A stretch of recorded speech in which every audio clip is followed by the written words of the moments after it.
संगमनेर तालुक्यातील वडगाव पान इथे 6वीत शिकणाऱ्या एका छोट्या मुलीवर शाळेतून घरी जात असताना झालेला ऍसिड हल्ला अत्यंत गंभीर आणि संतापजनक आहे।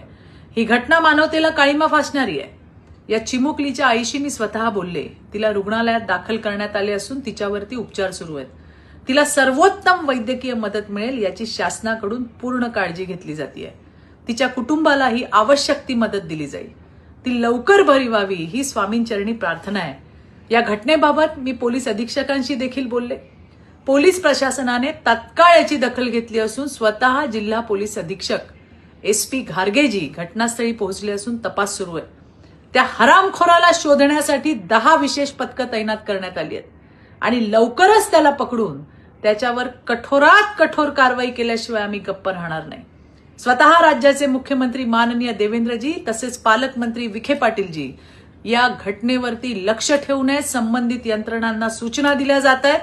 बालकांच्या सुरक्षेबाबत राज्याचे मुख्यमंत्री देवाभाऊंची भूमिका ही 0 टॉलरन्स अशीच आहे। धन्यवाद। जय हिंद, जय महाराष्ट्र।